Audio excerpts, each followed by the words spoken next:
Want help to grow your business? Download BRiN, the world's first business advisor in your pocket. To find out more, visit BRiN.ai or search the App Store today.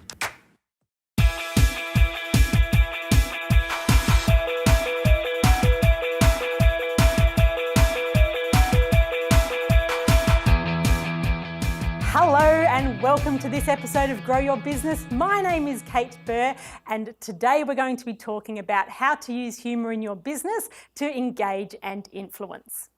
Now, world famous comedian Jerry Seinfeld has been said to say people's number one fear is public speaking and number two is death.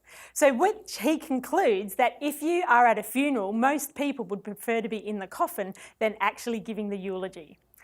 And Jerry, that's a pretty big call, but there's actually one thing worse than that, and I think most people would agree. And it's not spiders, it's not snakes, and it's not even Donald Trump. It's actually being funny and making people laugh while public speaking.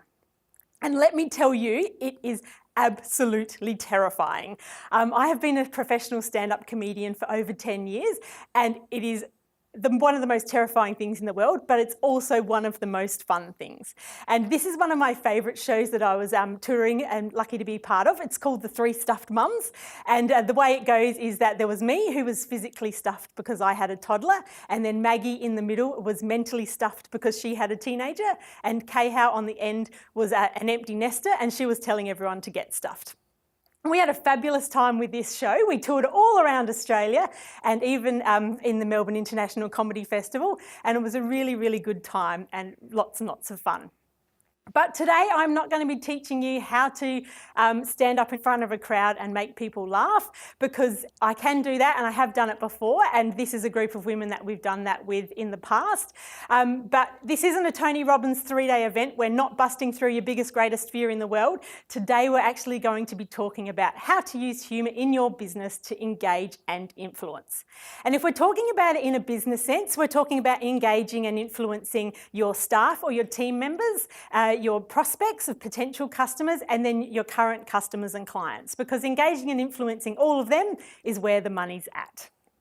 So first up, I'd like to talk to you about the humour advantage and why humour might even be such a good thing to have in your business toolkit. And in this book here, it's called A Better Brain at Any Age, the author Sondra Cornblatt talks about the field of gelotology. And gelotology is the study of the physiological and psychological benefits of laughter. So in this book, she talks about how laughter can increase your blood flow and it reduces your blood pressure. So it makes people more relaxed and chilled out around you. It also increases your endorphins, which is the feel-good chemicals in your brain, and that's the bit that releases the natural high in your body, and also reduces your stress hormones. So when people are laughing, they're less stressed and it's much more relaxing and enjoyable for everybody. Laughter also works your diaphragm muscles and reduces muscle tension, so you get that sort of like a workout and you get the blood pumping through your body and everyone's having a good time when they're laughing. And then the other bonus thing about laughter is that it improves alertness and creativity and your understanding for memory and learning. Researchers at Stanford University have analysed the brain and what happens to the brain when you're laughing. And so what happens is the left-hand side of your brain, the left hemisphere, has to analyse the words and the structures. And then the right hemisphere has to get the joke, like has to put all the words together and actually understand and get the joke. And then the blue bit at the back here, that's the occipital lobe. That's the bit in your brain that's the visual processing centre, and that creates the images of the joke or the funny thing that you've just heard.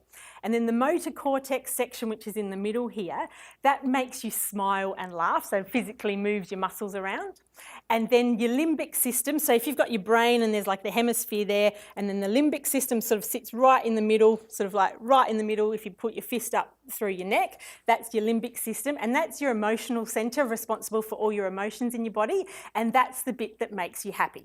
So if we overlay all of these areas together, you can see that every sort of part of the area of your brain is fired up when you laugh.